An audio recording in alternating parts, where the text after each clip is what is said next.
क्रमांक 4 है, एक वृत्त एक चतुर्भुज ABCD के चारों भुजाओं को स्पर्श करती है। सिद्ध कीजिए कि AB प्लस CD बराबर BC प्लस DA। तो सिद्ध करके बताना है। तो पहले आपको थोड़ा सा कुछ लिखना पड़ेगा। तो जैसे कि यहाँ पे जो चित्र दिया है, इसको देखकर क्या क्या चीज आप लिख सकते हो। तो देखो, ये जो ABCD है क्या है, एक चतुर्भुज है। तो यहाँ पे मैंने लिखा है ABCD एक चतुर्भुज है। अब ये जो O जो है ना, केंद्र वाला क्या है, ये वृत्त है। इस वृत्त को देखो, और ये जो वृत्त है इस चतुर्भुज के चारों भुजाओं को टच करता है, मतलब स्पर्श करता है। तो इसे आप कैसे लिखोगे, जिसे O केंद्र वाला वृत्त चारों भुजाओं को स्पर्श करता है, इस तरह से आपको लिखना है। अब जो सिद्ध करना है उसको लिख लेते हैं। तो सिद्ध करना है AB प्लस CD बराबर BC प्लस DA, सिद्ध करके लाना है। तो चलो अब शुरू करते हैं। अब ओरिजिनल हल शुरू होने वाला है। जैसे ही मैं यहाँ पे उत्पत्ति लिखूंगा, यहाँ से हल स्टार्ट हो रहा है। ठीक है, तो यहाँ से हल स्टार्ट हो रहा है। तो अब देखो, यहाँ पे भुजाओं को देखना है। किसको देखना है, चतुर्भुज के भुजाओं को। तो देखो, ये चतुर्भुज है, इसके भुजा को देखो। तो यहाँ पे देखो, ये AB रेखा इसको दो हिस्सों में बांट रहा है।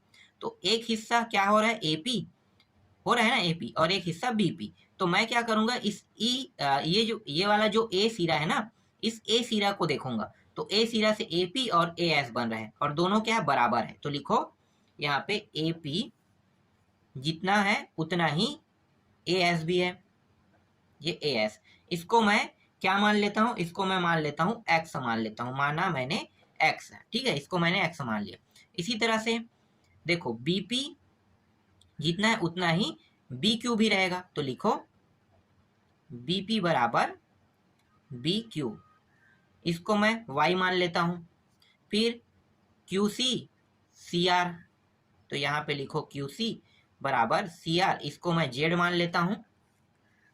और एक और बचा है RD और DS, तो लिखो RD बराबर DS, इसको मैं मान लेता हूं U मान लेता हूं। ठीक, यहां तक आपको समझ में आ गया क्या क्या मैंने माना। तो देखो, आप देख सकते हो X Y Z और U मैंने मान लिया।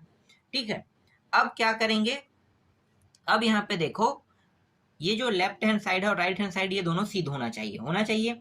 तो AB और CD को मैं देखता हूँ, AB और CD। ठीक है, तो यहाँ पे लिखो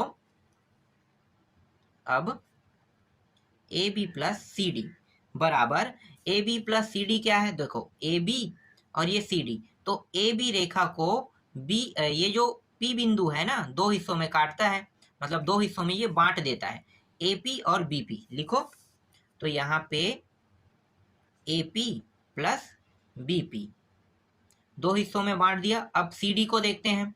तो CD जो है, यहाँ पे देखो, CD को दो भागों में बांट रहा है। तो एक रहेगा CR और RD, तो यहाँ पे CR प्लस RD।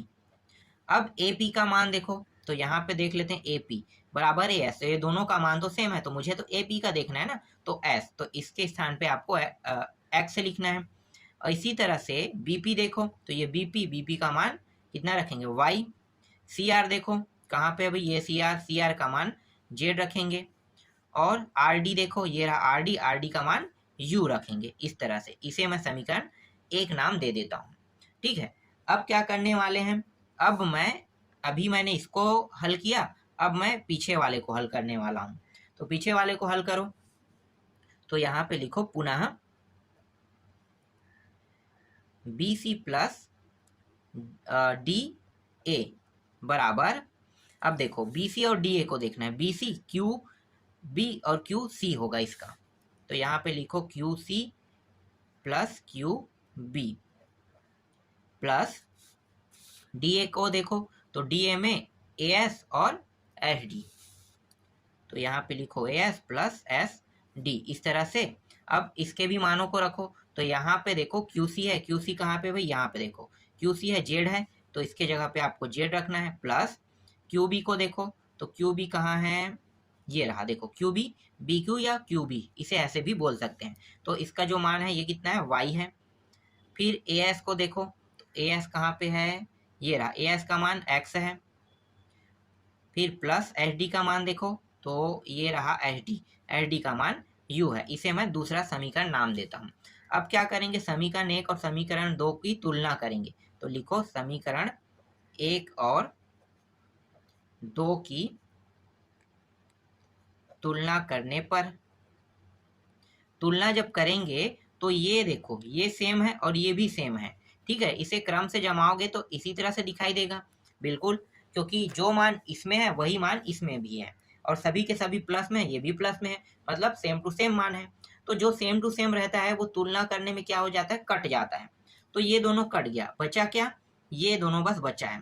तो इसको हम लिख लेते हैं A B plus C D बराबर B C plus D A, यही बचा था और यही क्या करना था, सिद्ध करना था। तो ये हुआ सिद्ध, सिद्ध हुआ, ये आपका आंसर है। समझ में आ गया। आगे बढ़ते हैं।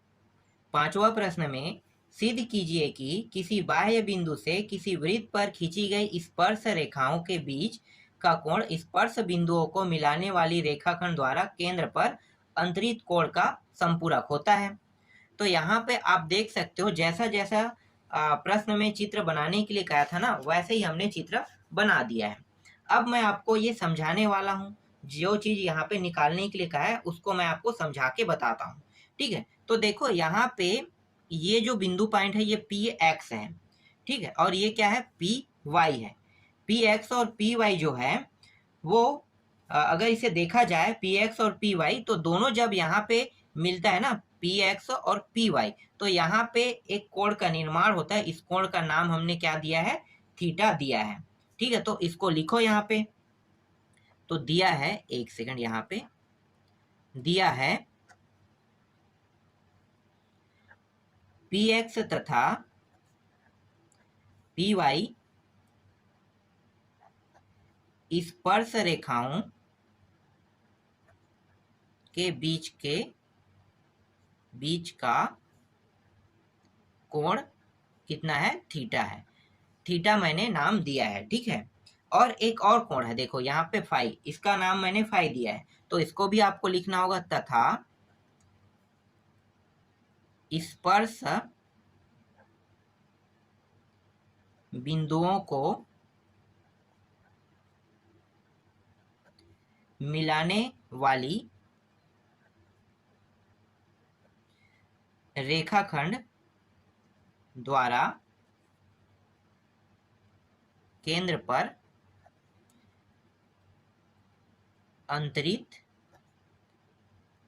कोण क्या है, फाई है।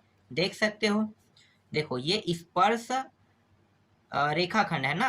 अब इस स्पर्श रेखाखंड के द्वारा यहाँ पे एक बिंदु पॉइंट प्राप्त हो रहा है, यहाँ भी बिंदु पॉइंट प्राप्त हो रहा है। क्यों, क्योंकि ये वृत्त और स्पर्श जो रेखाखंड है इन दोनों को यहाँ पे टच कर रहा है, तो यहाँ पे बिंदु पॉइंट। तो इन दोनों रेखाखंड को जब मैं मिलाऊंगा तो ये केंद्र बिंदु है, केंद्र बिंदु से O और M, यहाँ पे M पॉइंट नाम दे देता हूँ। तो इन दोनों को मिलाऊंगा तो एक रेखा प्राप्त होगा, और इसको भी मिलाऊंगा तो एक रेखा। तो यहाँ पे इन दोनों को मिलाने के बाद जो कोण बनता है उसका नाम मैंने क्या दिया, फाई दिया। यही चीज मैंने यहाँ पे लिख के बता दिया है। समझ में आया। चलो अब सिद्ध करते हैं, ठीक है। अब सिद्ध करना क्या है तो मैं यहाँ पे बता देता हूँ। सिद्ध करना है, सिद्ध क्या करना है, ये थीटा और फाई जो है ना, फाई, इन दोनों का मान 180 अंश होता है, सिद्ध करना है। अब इसे मैं ऐसे ही बता सकता हूँ कि इन दोनों का मान 180 अंश होता है। कैसे, चक्री चतुर्भुज का आप नियम लगा दो ना। देखो 1 2 3 4 चतुर्भुज है, 4 भुजा है मतलब। तो यहाँ पे चक्री चतुर्भुज का नियम लगा दो। चक्री चतुर्भुज के सम्मुख कोण का योग क्या होता है, 180 अंश होता है। तो ये तो आ गया ना, सिद्ध हो गया। ये शॉर्टकट तरीका है, लेकिन इतना शॉर्टकट करेंगे तो नंबर जो है वो 2 ही नंबर मिलेगा। 4 नंबर के प्रश्न में 2 नंबर मिलेगा, तो 2 नंबर और चाहिए ना, तो थोड़ा सा बड़ा कर लेते हैं। तो देखो बड़ा क्या करेंगे कि यहाँ पे जो ये पी एक्स है, ठीक है, पी एक्स पर ओ एम क्या है, लंब है। तो लंब बता रहे हैं तो मतलब पता चल गया कि ये 90 अंश का कोण बनाएगा यहाँ पे। तो लिखो यहाँ पे क्या लिखना है, स्पर्श रचना भी आप लिख सकते हो यहाँ पे, रचना स्पर्श रेखा पी एक्स पर ओ एम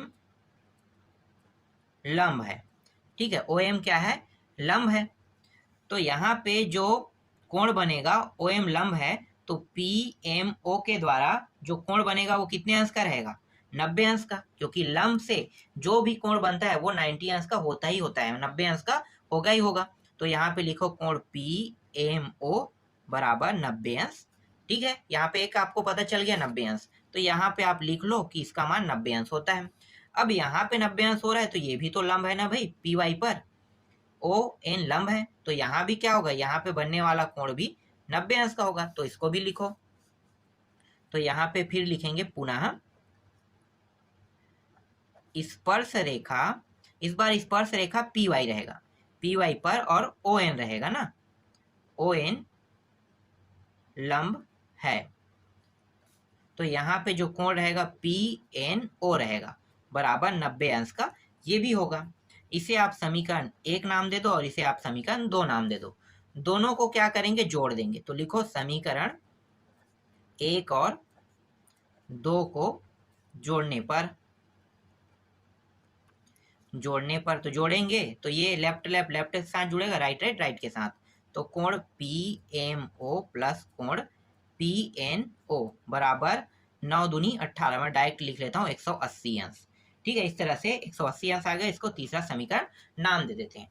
अब जो मैं कह रहा था वो करते हैं, चक्री चतुर्भुज वाला। ठीक है, तो अब चक्री चतुर्भुज का नियम लगा लेते हैं। तो चतुर्भुज क्या है, चतुर्भुज यहाँ पे है PMO और N, यही चतुर्भुज है। तो इस चतुर्भुज में मैं चक्री चतुर्भुज का अगर नियम लगाता हूं या चक्री चतुर्भुज का नियम नहीं भी लगाता हूं तो भी आसानी से हल हो जाएगा। देखो, एक चतुर्भुज है, चतुर्भुज के चारों कोणों का योग कितना होता है, 1 2 3 4, चतुर्भुज में 4 कोण होते हैं ना, तो चारों कोणों का योग होता है 360। तो 360 चारों कोणों का योग कर दो तो आसानी से आ जाएगा।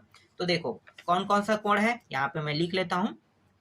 कोण एक तो यहाँ पे ये दोनों हो जाएगा, ठीक है, PMO प्लस कोण PNO। इसके अलावा और 2 कोण बचे हैं, उसको देखो। तो एक है MPN है, एक सेकंड, यहाँ पे MPN प्लस एक और कोण है NOM, ये बस बचा हुआ था, NO और M, इस तरह से। और इन सभी का योग कितना होता है, 360 अंश होता है। इसका मान कितना प्राप्त हुआ है, 180 रख दो। और ये जो MPN है इसको मैंने थीटा माना है और इसको मैंने क्या माना था, फाई माना था, इस तरह से।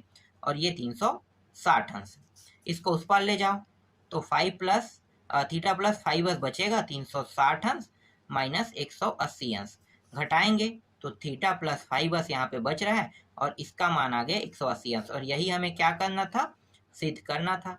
तो ये रहा भाई आपका आंसर जो है सिद्ध हुआ।